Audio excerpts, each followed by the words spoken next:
The silly mask here. Um, yeah, so family, I have a beautiful sister, her son here today that I ran across here in Botswana. They're traveling through as well, checking out different countries in Africa, trying to find out where they fit in.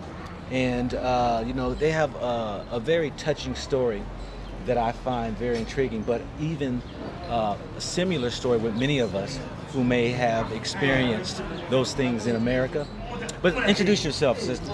Well, my name is Makissa Thompson, and I hail from Brooklyn originally, but lived in Races, North Carolina. I've lived in many states in America, and virtually they're all racist. So we're traveling now together through Africa. All right, introduce yourself, young man. My name is Jeremiah Boykin, but some call me Jeremiah Holy.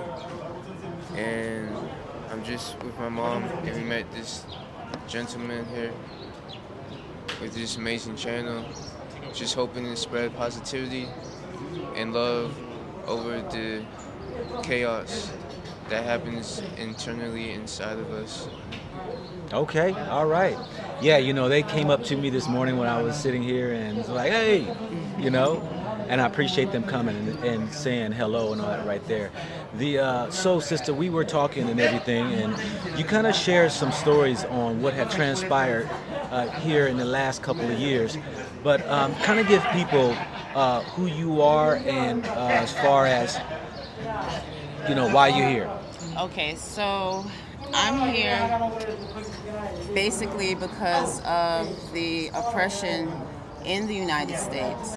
I actually own a home in North Carolina that I cannot live in due to the revolutionary acts of my daughter. As I was saying, my daughter Takia Thompson back in 2017, actually August 14th of 2017, after the Charlottesville happenings with the far right, in response to that action, she was part of an action that basically took down a Confederate statue in front of the courthouse in Durham, North Carolina.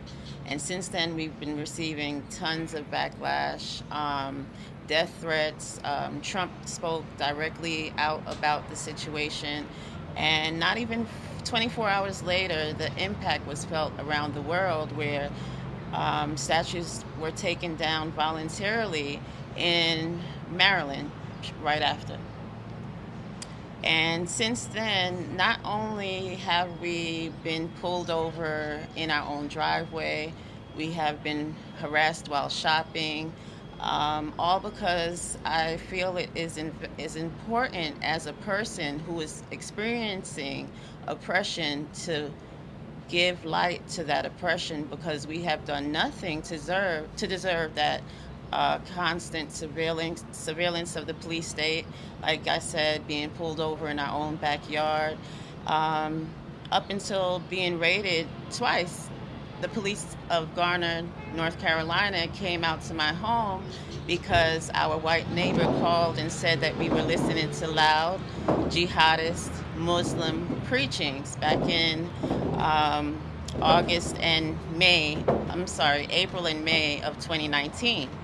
So we are refugees in Africa, and I'm currently in Botswana, and we're going to check out other areas as well, because we are land bordered by South Africa and a few other countries. So we're going to be traveling around Africa as refugees of America. Okay, so now you had mentioned to me that you've been to Tanzania, Yes. and you was there how long? I was there for 6 months, since January.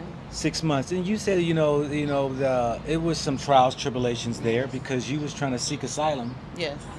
and of course that Tanzania would not recognize that, Yes. and so you had some other issues that were going on, so you continued on your journey, Yes. and so give people a little bit more understanding, because you when you left America, you said it got so bad. Oh. You were really concerned about your son's well-being. Definitely. The toll of the pressure and constant surveillance from the American police force, as well as the everyday self-deputized police force, which is white America, they were given carte blanche to just call and complain basically on anything. I was a customer before at Panera Bread, and the police were called because they got my order wrong and thought that they shouldn't serve me anymore. And this was in Garner, North Carolina. I was shopped at Ross Clothing in Garner, North Carolina, and we had items in our cart, and we were questioned by security there. So the constant police pressure and the constant pressure of everyday citizens acting as police in our lives forced us out of America. And I've been loving Africa so far. The freedom that we've experienced here far outweighs any negative that we have faced in any country in Africa right now. Yeah. As far as the effects on you, you said that we talked before videoing. Please share with the people how you, been feeling, and how the effects has had in your life. Because how old are you? 20. I'm 20 years old. I point at the man. Come on, you got to speak up. You're 20 years old. So share with the people. I mean, hey, you're here in Africa with your mom, and you have been dealing with these issues there back in America. Please share with the people the effects. Well, growing up as just a kid that was just mothered by good parenting and just grew up with friends that I had that were really close to me. Over time and space, pain just separates what you know that's so close to you, and it has the effect of just closing in and pushing away the good things in life because you believe it's too good to be true sometimes because of all the pain that's happened. The pain just makes it seem so real, and it's all that you get to know when that's all America has been doing is shoving pain in our faces and not really much love or heroes going around. So you had shared too, as well as that, it was a point where you was, living your life, and then when this attention came into your life, the spotlight came into your life, it kind of changed your whole world. Being that, your sister was on mainstream media. You also said, Mom, that she was on Democracy Now! Democracy Now! Where they can find her at on that? You can search for Takia Thompson. She is Unruly Baby here on Twitter. And she's also Somebody's Son on Instagram. My son actually shares his pain through music. Do you want to talk about that? Yes, I didn't even. I was really just someone that didn't really even care about music. I didn't know I would have to face it, but yes, I would hope to share love and pain through, pain to love, so pain to victory through music, and hopefully y'all would like it. It can be founded on Apple Music as Jeremiah Holy. If y'all want to take a listen, y'all can. So back to your daughter, because I think I was referring to that. She's been in the spotlight because of removing the statue. Yes. And that you all can go ahead and check her out and all that right there. I think it's heroic that that the action that she did sent a message that others were to follow. Yes. That across the United States, people began to start to remove some of these statues because, like you said, this was back in 2017. Yes, 2017. And now it's almost now as a movement, Yeah. or a removement of Yeah. these statues Yeah. from society. Yeah. And so hearing from the young man that they receiving this y'all received this backlash Yes. behind this heroic action that your daughter did, but it's also brought pain in your life. Yes. I want to interview them because they're here in Africa and they set their hearts on Africa, and I believe you received a call to come back to the Yes, motherland. absolutely. Yeah. Yes. And so share with how did that transpire in receiving that call? Well, I have been hearing the call to go back home to Africa for many years. My descendancy is not just African, but also Jamaican. So I've always been a follower of the Honorable Marcus Garvey, Bob Marley, and the Pan-African movement in general. Um, Also by Malcolm X. That's why I was listening to him studying at home when I was raided. The police were called out several times for me on that. And 2 warrants were actually uh, brought up for charges against me because, of course, in America you have to be criminalized so that the movement for liberation can be put to an end. And I decided that I can't be silenced just because of white inferiority. I have to share my stories um, the best I can, and you can find some of them on riotrevolt.org. Um, yeah, so And I guess that's probably one of the notable things that they did not like your affiliation yes. with this organization, I guess. Yes, I'm a co-founder of Revolutionary International Organization de Trabajadores, and that's workers in Spanish. So we believe in socialism and communism to take care of our own people.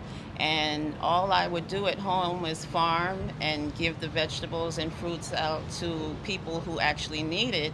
But yet we were surveilled on a constant basis and basically made into refugees. So because of the call and because of the constant surveillance and the constant hate and pressure that was put on myself and my family, we said it's time to go back home to Africa, where we originated from originally.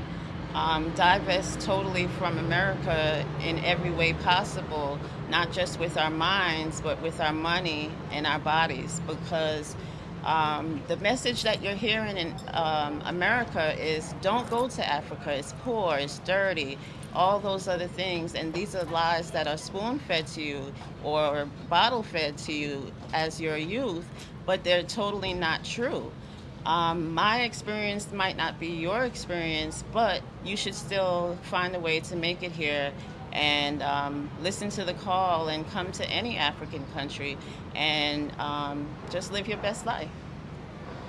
Well, I thank you for sharing that story. Now, if people are wanting or are interested into reaching out to you, as well as as far as a means of supporting you, how can they reach out to you? Well, if you wanted to contact me, I can be reached at mikisa.thompson@gmail.com. How do you spell that? Oh, yes. MIKISA dot THOMPSON@gmail.com. You can reach me there.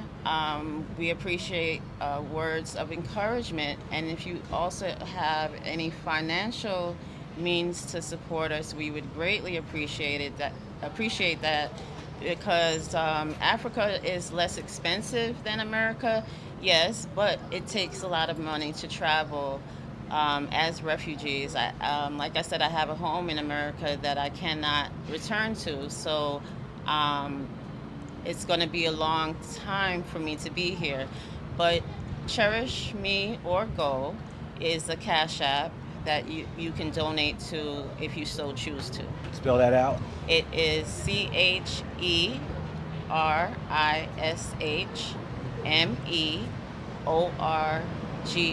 Cherish Me or Go on Cash App. Well, you heard it, folks, you know, and I found it was a very interesting story. Everybody who's come here to the continent has different stories.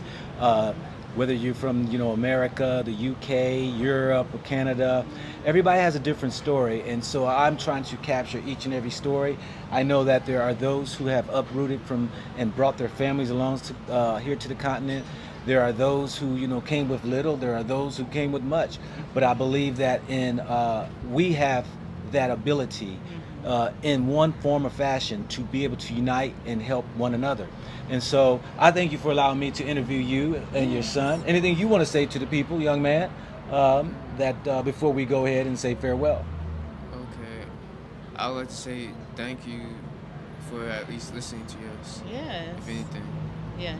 All right, family, this is your man, not your boy. Go Black to Africa. All right, peace out.